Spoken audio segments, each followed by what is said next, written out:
मेरे पास ये लगभग 7-8 साल पुराना मेरा ये HP का इंटेल पेंटियम पोटैटो इनसाइड, जिसमें है 4 GB रैम अनएक्सपेंडेबल और 1 TB की हार्ड ड्राइव के साथ मैंने लिया था। अब खैर अपने टाइम के हिसाब से तो इसने अपना काम अच्छे से किया और इसी में ही मैंने अपना प्रीमियर प्रो भी सबसे पहले सीखा था, पर अब शायद टाइम आ चुका था कि इसमें कुछ ना कुछ अपग्रेड आज के हिसाब से इसके लिए किया जाए। लेकिन मेरे पास सिर्फ एक ही ऑप्शन इसमें है, वो है कि इसकी हार्ड ड्राइव को मैं SSD के साथ रिप्लेस करूँ, क्योंकि नॉर्मली अगर इसका बूट टाइम भी हम देखें तो भी इसमें काफी ये टाइम लेता। और अगर गलती से आपने इसको स्टार्ट करने के बाद कोई एप्लीकेशन खोल दी तो आप समझ लीजिए कि 4 दिन ये उसी को निकालने में ले लेगा। तो सबसे अच्छा और इसका सबसे परफेक्ट इलाज अभी था कि इसकी SSD को रिप्लेस मैं कर दूं, जो कि आप देख सकते हैं कि एक हार्ड डिस्क के मुकाबले में काफी ज्यादा तेज होती है, 10 से 20 गुना तक तो होती ही है। और फिर नेचुरल सी बात हो जाती कि एप्लीकेशंस वगैरह, बूट टाइम वगैरह और सब कुछ जो रिस्पॉन्स टाइम था इसका वो ऑटोमेटिकली तेज हो जाता। इसके बाद मैंने एक SSD मंगाई, कोई खास नहीं, बस 480 GB वाली किंगस्टन की, जो कि 2600-2700 के करीब आती है। आप कोई भी इसमें SSD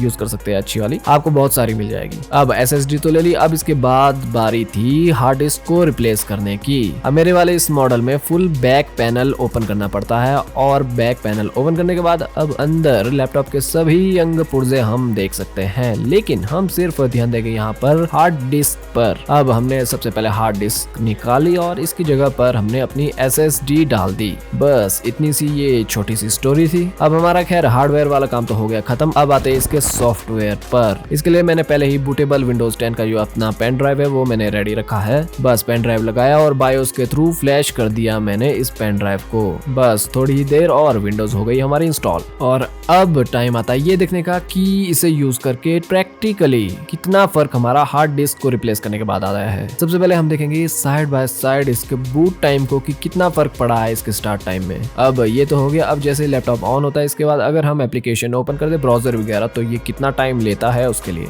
अब ये भी हम देख सकते हैं कि इसमें कितना ज्यादा फर्क जो है आ चुका है। अब नॉर्मली एक के बाद एक एप्लीकेशन ओपन करने का क्या टाइम है। अब ये चीज हम नॉर्मली जानते हैं कि SSD को अगर हम हार्ड डिस्क के साथ रिप्लेस करेंगे तो ऑटोमेटिकली ऑपरेटिंग सिस्टम, एप्लीकेशंस वगैरह SSD में इंस्टॉल होते ही वो चीजें सभी ऑटोमेटिकली कई गुना तेज हो जाएगी। क्योंकि मेरी तरह अगर आपके पास 7-8 साल पुराना या फिर ऐसा ही कोई लैपटॉप है तो इससे अच्छा तरीका उसे तेज करने का फिलहाल तो कुछ भी नहीं है आज के टाइम के हिसाब से अगर देखें तो। और इसके साथ SSD के अलावा अगर रैम एक्सपेंड करने का ऑप्शन भी अगर हो तब तो और भी ज्यादा बढ़िया है। अब ऐसा है कि लैपटॉप मॉडल टू मॉडल चीजें अलग हो जाती है, जैसे कई में रैम एक्सपेंड करने का ऑप्शन होते हैं, मेरे वाले इसमें नहीं थे। और इसके साथ साथ SSD के लिए अलग से एक स्लॉट दिया गया होता है जिसमें आप SSD एक तरफ लगा सकते हैं और हार्ड डिस्क एक तरफ उसमें लगी होती है। अब मेरा लैपटॉप एक सस्ता वाला था जिसकी स्टोरी बिल्कुल ही अलग हो जाती है। महंगे वाले लैपटॉप में ये चीजें होती ही है। तो ये हार्ड डिस्क से सॉलिड स्टेट ड्राइव में बदलने का मेरा सिर्फ ये मतलब था कि अगर आपके पास भी मेरी तरह कोई अधमृत हालत में आपका लैपटॉप है, कहीं धूल खा रहा है या आपने रखा हुआ, तो